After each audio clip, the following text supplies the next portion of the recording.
biakan tumbuhan. Sebelum belajar, jangan lupa yuk sama-sama kita membacakan Asmaul Husna. Oke, anak Umi sudah siapkan untuk memulai pelajaran? Yuk sama-sama kita lafazkan basmalah. Bismillahirrahmanirrahim.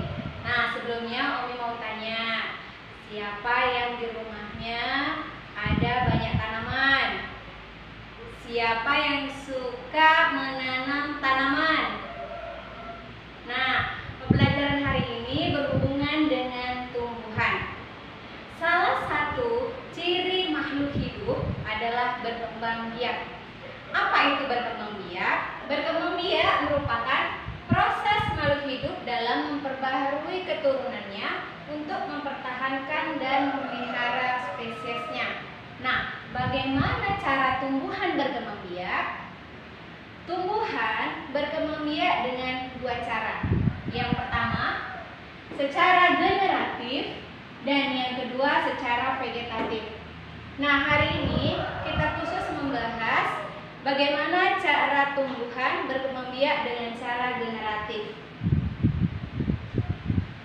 Perkembangbiakan tumbuhan secara generatif adalah proses terbentuknya individu melalui peleburan sel kelamin jantan dan sel kelamin betina. Nah, bagaimana prosesnya? Prosesnya bisa kita lihat seperti bagian yang Umi buat. Tumbuhan melakukan proses perkembangbiakan secara generatif diawali dengan adanya penyerbukan. Apa itu penyerbukan? Penyerbukan adalah suatu proses di mana serbuk sari jatuh ke kepala putik pada tumbuhan. Kemudian setelah terjadi penyerbukan, terjadi proses pembuahan. Apa itu proses pembuahan? Pembuahan adalah proses meleburnya sel kelamin jantan dan sel kelamin betina. Setelah terjadi pembuahan, maka akan terbentuk zigot. Kemudian akan berkembang menjadi biji. Nah, dari biji inilah bisa tumbuh individu baru. Kemudian, bagaimana ciri tumbuhan yang bisa melakukan perkembangbiakan secara generatif? Yaitu tumbuhan yang biasanya berbunga. Contohnya apa? Contoh tumbuhannya, misalnya pohon mangga, kemudian padi, pohon durian, pohon jambu, dan lain sebagainya. Yang biasanya setelah berbunga, dia berbuah. Nah, sekarang kita akan bahas bagian-bagian dari bunga. Bunga merupakan alat perkembangbiakan pada tumbuhan. Sekarang kita simak bagian-bagian bunga. Bagian yang paling mencolok ini disebut dengan mahkota bunga. Kemudian yang panjang ini disebut dengan benang sari. Di atasnya ada kepala sari yang bertindak sebagai alat kelamin jantan. Kemudian yang di tengah ini disebut dengan kepala putik dan tangkai putik, di mana putik bertindak sebagai alat kelamin betina. Di dalam bunga ada bakal biji, kemudian tangkai bunga, kemudian ada dasar bunga, dan yang terakhir ada kelopak bunga. Nah, sekarang kita amati bunga asli. Ini adalah tangkai bunga, yang ini disebut dengan kelopak bunga, kemudian yang ini adalah mahkota bunga, yang banyak ini yang berwarna kuning adalah benang sari, dan yang paling besar ini disebut dengan putik. Perkembangbiakan generatif pada tumbuhan diawali dengan proses penyerbukan. Proses penyerbukan adalah jatuhnya serbuk sari ke kepala putik. Ada 4 jenis penyerbukan yang terjadi pada bunga. Yang pertama disebut dengan penyerbukan sendiri.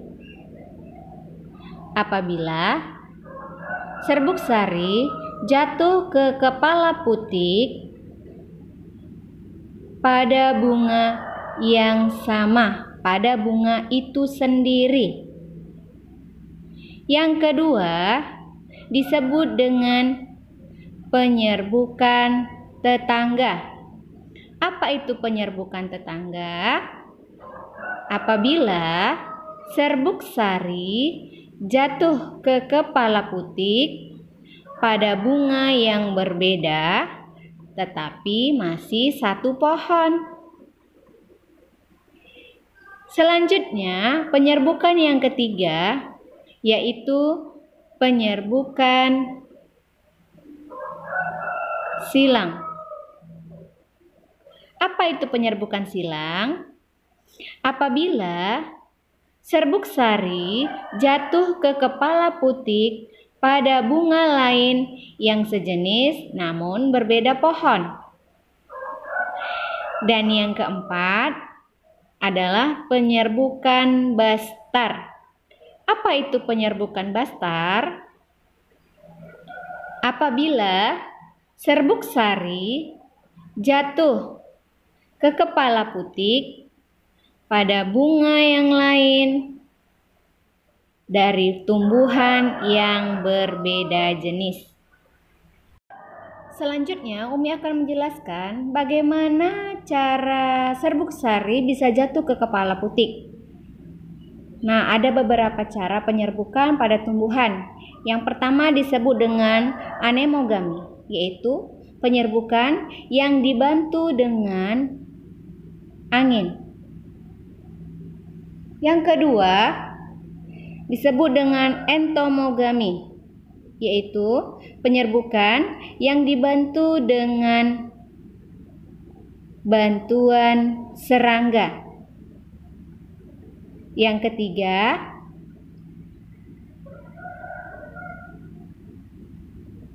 antropogami, yaitu penyerbukan yang dibantu